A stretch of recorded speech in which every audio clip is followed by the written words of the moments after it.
Hola, ¿cómo están? Soy Felipe Alfaro y hoy nos encontramos en un nuevo capítulo de nuestro ciclo de podcast en el marco de la conmemoración de los 30 años del programa de reparación y atención integral en salud. Hoy nos encontramos con integrantes del equipo PRICE del Servicio de Salud Metropolitano Norte. Bienvenidos, bienvenidas, ¿cómo están? Hola, bien. Hola, buena tarde. Muy bien, gracias. Súper. Feliz de tenerlos en este espacio y escuchar su experiencia, ¿cierto?, en torno a lo que se ha ido desarrollando como política pública de reparación en salud. Es por eso que me gustaría preguntarles aspectos relevantes de la historia local, ¿ya? ¿Cómo comenzó el PRICE en el Metropolitano Norte? ¿Qué aspectos relevantes les gustaría contarnos a nosotros y a los auditores que lo están escuchando en estos momentos? Bueno, es la historia del PRICE Norte. Me presento, soy Carlos Lozano, médico psiquiatra. Fui el primer coordinador del programa PRICE en el área norte cuando no existía en ese entonces, y me remonto al año más o menos 2002, ¿sí? Y en ese entonces ocurrió una cosa que era bien peculiar, y era que los beneficiarios del área norte se atendían en el Metropolitano Occidente, ¿sí? En el consultorio Andes. Y entonces, en ese entonces, el director del servicio, el doctor Patricio Evi, al darse cuenta de que un paciente de Tiltil tenía que ir a atenderse a Pudahuelo, área de Occidente, era una cosa insólita, y entonces se sensibiliza con este tema y dice, no, vamos a traer el programa al área metropolitano norte. Y fue una experiencia muy agradable, muy enriquecedora, porque el equipo del PRICE Norte, del quien está Juan Manuel Galvez, que ahora va a hablar ahora, fueron quienes nos enseñaron, nos apadrinaron, nos acompañaron en el proceso, en la implementación y en el acompañamiento para trabajar en esta compleja problemática, y fue una experiencia muy grata que tuvo como consecuencia que después gran parte del equipo que trabajaba en el occidente se vinieron a trabajar a la área norte. ¿Sí?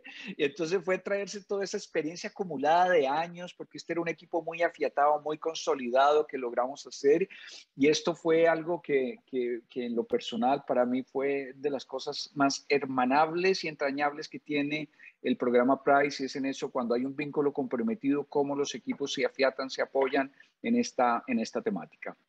Así que le dejo la palabra a Juan Manuel para que continúe, y Almendrita, que son las personas, Valentina, que lleva mucho más tiempo acá con esto. Okay. Yo no puedo decir lo felices que estábamos de que se creara el PRICE Norte, porque el PRICE Occidente atendía todas las comunas de la zona norte.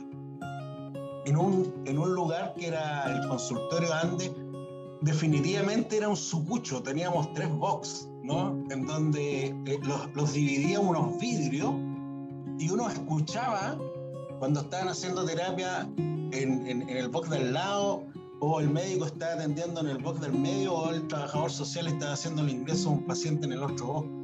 De verdad que era impresionante eso. Por lo tanto, para el equipo y la posibilidad que se abriera el PRICE Norte fue un hecho súper importante. Eso nos permitió ordenar esta suerte de lugar y de espacio de atención. Nos teníamos que turnar, me acuerdo yo, porque para que no se escuchara el box del medio no se ocupaba, ¿no? Entonces ocupábamos los box de los extremos, pero había momentos en que el PRICE, por la cantidad de pacientes y de todas las comunas que atendíamos, era imposible no hacerlo. Era imposible no hacerlo. Entonces ahí nace esta sensibilidad de la dirección del Servicio de Salud Norte en ese momento, permitió una mejor respuesta a nuestros usuarios, digamos, si teníamos gente de Tiltil, de Colina, el trayecto era muy largo, y fue una época muy linda, digo yo, porque a pesar de todas las carencias, que de verdad eran impresionantes, el compromiso de los profesionales y de la gente que trabajaba ahí en el PRICE era importante. Había una hermandad que nos hacía muy cómplices. Y después yo llegué al PRICE Norte como, no sé, muchos años después, como en el 2008, no sé, por ahí parece. Súper. Y en relación a la gestión, a cómo se fue instalando el programa y la evolución respecto a qué actores relevantes, por ejemplo, aparecieron para darle fuerza y forma a este programa en el territorio, ¿qué nos podrían comentar acerca de eso? Si me permiten, yo podría acotar algo. La primera instalación del programa Price en el área norte ocurrió en el CDT del Hospital San José, donde teníamos todo una ala en el servicio. Entonces, todo lo que era la atención por el lado de salud mental estaba cubierta, pero además la integración al paciente inmediatamente al sistema de derivación, contraderivación y especialidades, lo que también favorecía que se construyeran redes de apoyo, ¿sí? A veces formales, a veces informales entre los especialistas, con quienes tú los tenías cerca para explicarle la complejidad de la problemática en la derivación asistida de los pacientes y en la misma contrarreferencia. Yo creo que eso fue uno de los mejores momentos que tuvo el programa, haber estado metido dentro del sistema, así como decía Juan Manuel, no metido por allá en un sucucho de gueto en el nivel más escondido de la red, ¿sí? Yo creo que eso fue muy, muy importante y creo que lamentablemente fue un espacio después que se perdió porque las especialidades y la demanda, bueno, nos tuvieron que volver nuevamente a otro lugar físico, pero eso yo creo que fue algo que es muy importante y que yo relevaría de ese momento en el programa.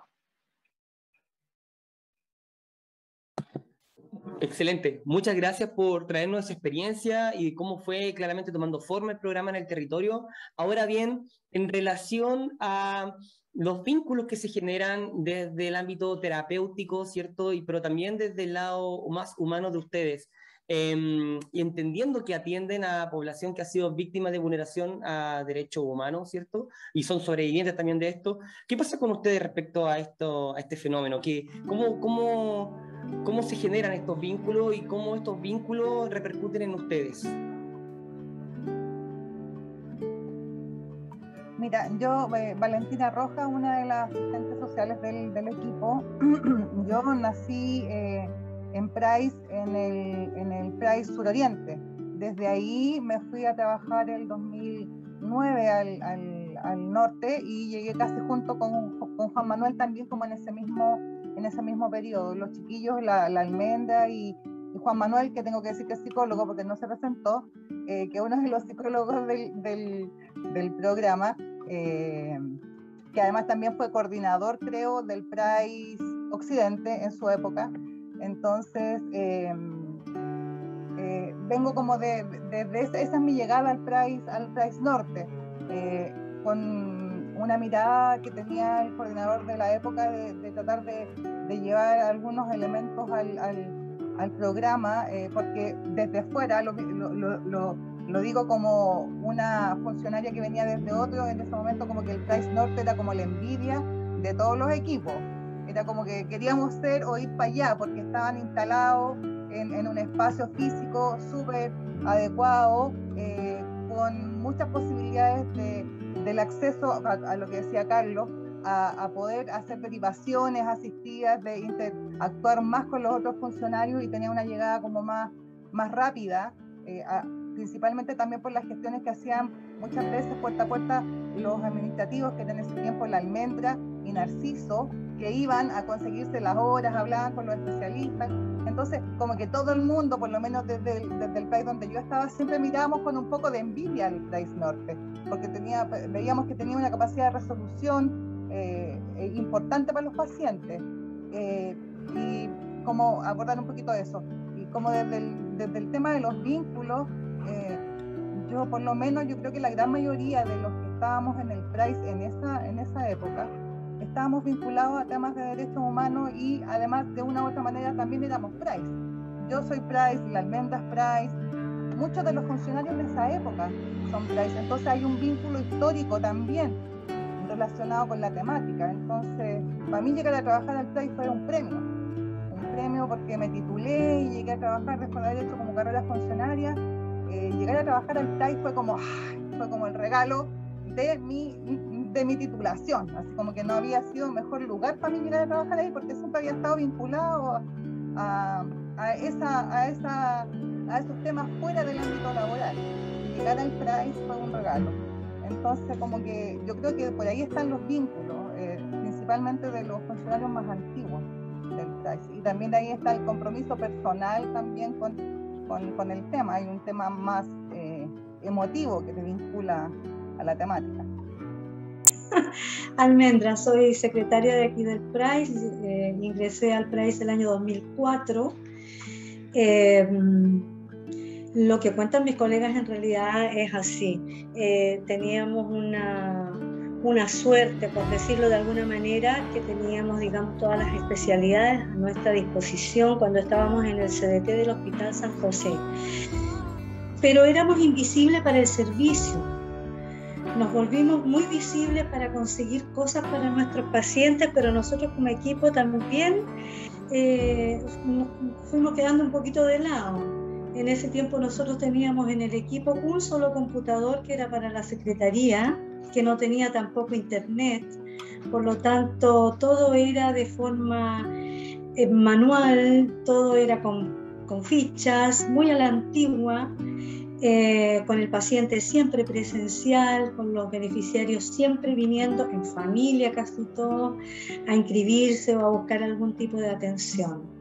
Era muy personalizado en ese tiempo el tema. Siempre nos preocupó mucho que la gente que llegaba al PRAIS se fuera satisfecha con una respuesta, con una hora de atención o con un examen que se le vaya a hacer. O sea, en esa oportunidad, como no estábamos con esta tecnología que tenemos ahora, no estábamos todos detrás de un computador, estábamos siempre esperando, digamos, a las personas atenderlos en forma presencial.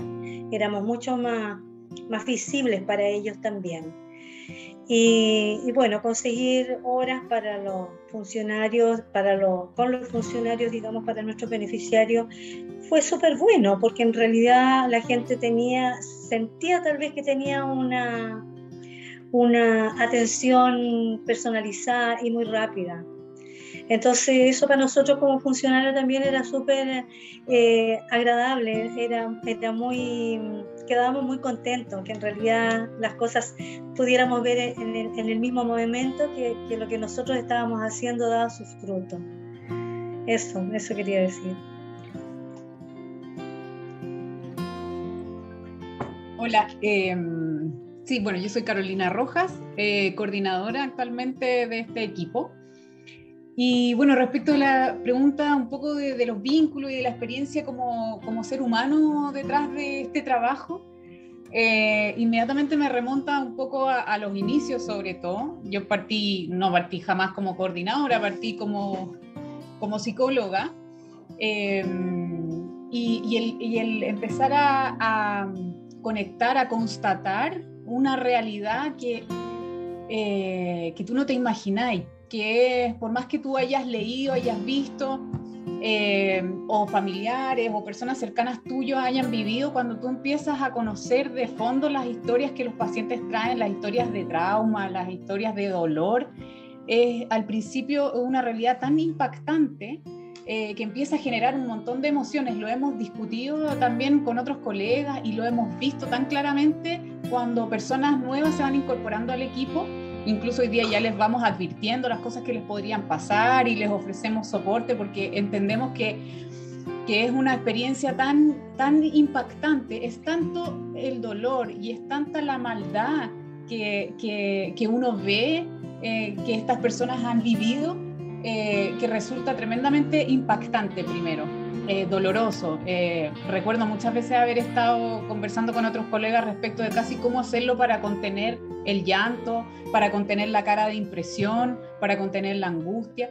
Y eso mismo ha hecho que, bueno, algunos no logren y algunos profesionales no logren y salgan huyendo. Y para otros ha sido también un proceso un poco angustioso al principio. Yo, en mi caso personal, recuerdo que al principio yo dije, no, yo voy a buscar otro trabajo, yo no puedo con esto, no puedo, y estaba con la angustia hasta el cuello, recuerdo, porque se me hacía tan grande la mochila, porque cuando un paciente te pone todo ese tremendo dolor, esa tremenda experiencia traumática y la pone sobre tus hombros y pone toda su fe en que tú le vas a ayudar, es una mochila que en ese minuto, sobre todo uno joven, inexperta, ve con tanta, lo vive con tanta angustia, porque es como una responsabilidad tan grande, que en un principio mi primera solución fue: yo me voy y salgo corriendo de aquí, yo no soy capaz.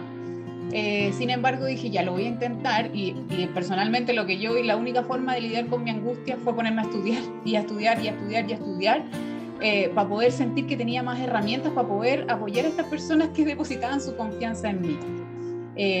Y ahí uno empieza como a como comprometerse con esta parte de la historia y con este dolor de las personas, y por lo menos en mi caso fue transformándose como en un estilo de vida, ya dejó de ser una pega. Uno empieza a adquirir un compromiso personal e incluso político, del que como no podéis zafar y como que no podéis diferenciar ya, pues se transforma en una forma de vivir y de ver el mundo.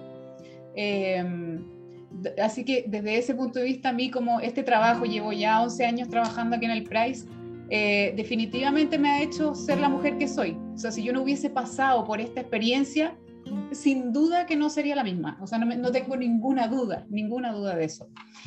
Y desde el punto de vista como muy profesional y clínico, claro que es un trabajo tremendamente desafiante, por lo mismo que les digo, y eso lo hace fascinante. Para mí es un trabajo fascinante, el descubrir también todo lo que pasa con la experiencia humana y el sistema nervioso y el cerebro, a propósito de los eventos traumáticos, resulta una cosa fascinante, y cada vez que tenemos la oportunidad como equipo de parar un poquito y reflexionar o estudiar, ahora que nos ha tocado estar preparando, por ejemplo, para los encuentros que hacemos, encuentros virtuales mes por medio, hemos tenido que pausar un poco y ponernos a estudiar y a preparar, como cada vez que conecto con esa parte, como con la teoría y con la ciencia, me fascino, me seduce eso, y se transforma en un trabajo así tremendamente desafiante.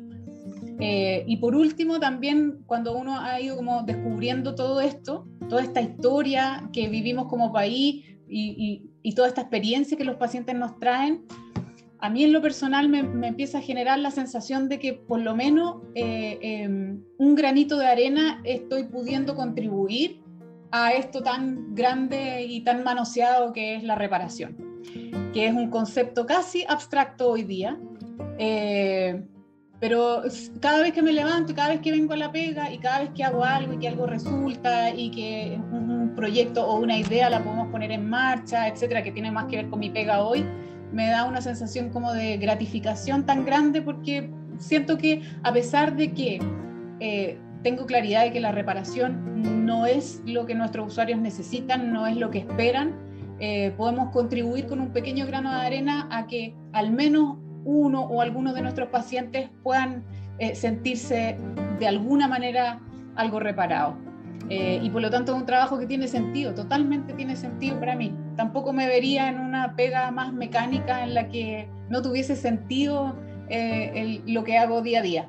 Entonces, desde ese punto de vista, así como decía la Vale delante, es un regalo. O sea, para mí trabajar aquí es un regalo. No, me cuesta mucho pensarme en otro espacio. Así que no sé qué pasará en el futuro si tengo que pensarme en otro lugar, pero hoy día donde estoy es donde quiero estar y donde me siento comprometida para estar. Hola. No, a mí me gustaría complementar algo que ha pasado en este periodo, en este tiempo, ¿no? Yo creo que el Servicio Metropolitano Norte ha hecho un excelente trabajo también de los vínculos con la red de salud, ¿sí? Hoy día la vinculación con las redes y los municipios ha sido un gran facilitador, por ejemplo, de una gran respuesta para esta pandemia, donde los pacientes, los beneficiarios no tienen que acercarse al dispositivo central para retirar sus medicamentos, sino que se tejió una red, se fue tejiendo una red en las distintas con facilitadores.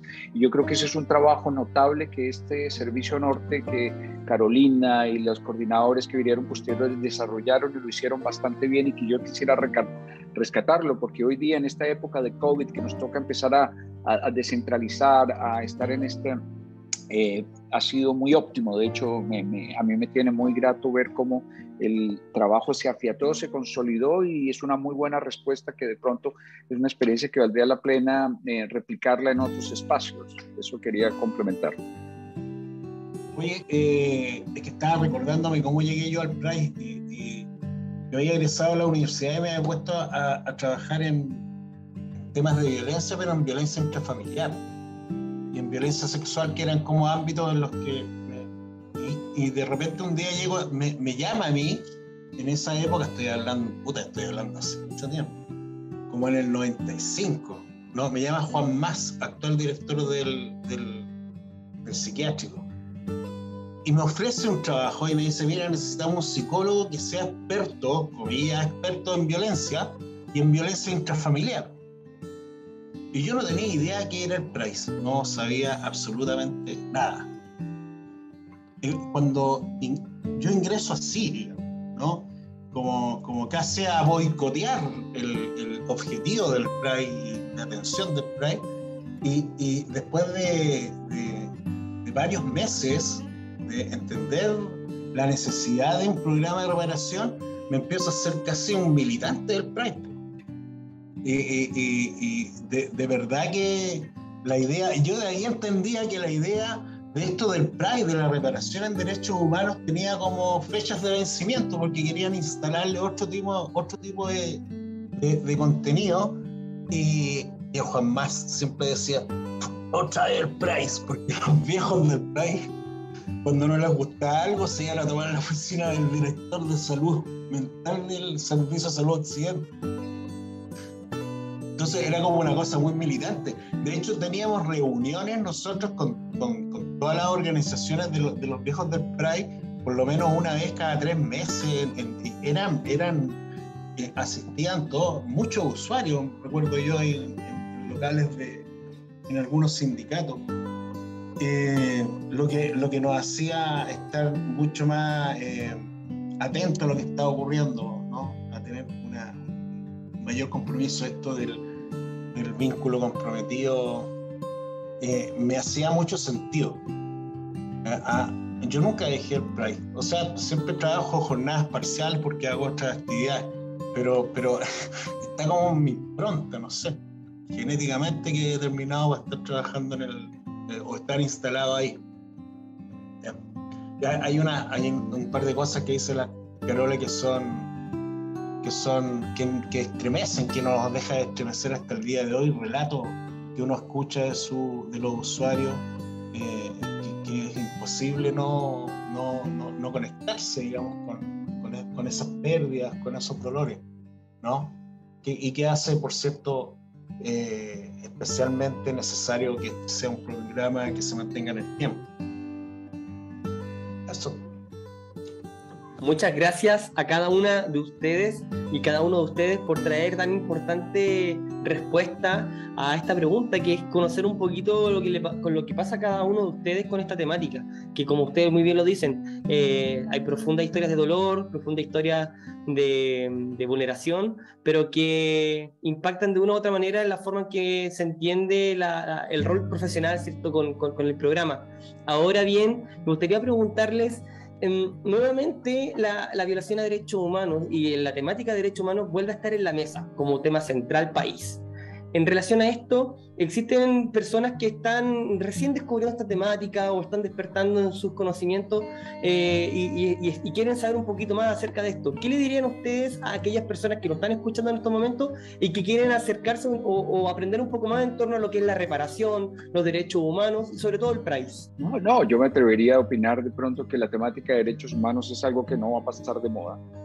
Estamos recientemente viviendo una situación a consecuencia del estallido social y de la protesta social, donde nuevamente se reactivan dispositivos que estaban latentes en nuestra cultura, en nuestra sociedad. Y también cada vez vemos más que las democracias, a través de ciertas posturas políticas populistas de derecha, no tienen ninguna objeción en nuevamente vulnerar los derechos humanos Entonces yo creo que es una temática que tiene que estar vigente, que nunca va a pasar de moda, y que al contrario, ahora que las democracias están pasando por estas crisis de legitimidad en lo político y lo social, dispositivos como el PRAIS debiesen ser abiertos también para este tipo de situaciones contemporáneas y recientes que estamos viviendo, ¿no? Con el fundamento de que son equipos, afortunadamente, que tienen la expertise para poder atender y acompañar a las personas hoy día, ¿no? yo concuerdo absolutamente con Carlos. O sea, nos hemos dado cuenta que todos estos compromisos que suscribe el país ante los organismos internacionales finalmente es pura un voladero de luces, pero en la práctica nos damos cuenta que la violación de los derechos humanos han ocurrido siempre, inclusive muy fuertemente en gobiernos de la concertación. Entonces, esta es una temática que está aquí y va a estar permanentemente hasta que las cosas no cambien de una manera drástica.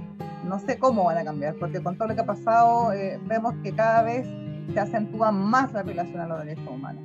Entonces, y concuerdo absolutamente con Carlos respecto de que este es un espacio que debiera de servir también para que las víctimas de las violaciones de derechos humanos hoy día puedan conectarse, puedan sentirse apoyadas, porque están la experiencia de años ya de trabajar por la temática y que tal vez tenga un impacto, ¿cómo decirlo?, un mejor impacto, ya que son violaciones que son hechos que se ocurren y que se pueden reparar en el momento que ocurren, no como nuestros usuarios que vienen con traumas de larga data porque nunca fueron tratados en los momentos oportunos, porque no contaron, digamos, con las instancias para poder hacerlo. Entonces siento que tal vez desde ese punto de vista nosotros podríamos contribuir de mejor manera para llevar una mejor reparación. No sé, no creo que la palabra más adecuada, pero para llevar de mejor manera esta problemática en las personas. Primero que todo, quiero agradecer a cada una y uno de ustedes el espacio, el tiempo de poder traer estos elementos a esta conversación. Y bueno, estaremos viéndonos en una segunda oportunidad. Así que despedirme de cada uno de ustedes y nos estamos viendo. Hasta luego. Chao. Muchas gracias. Chao, Felipe, Dani. Chao, gracias. Cuídense mucho.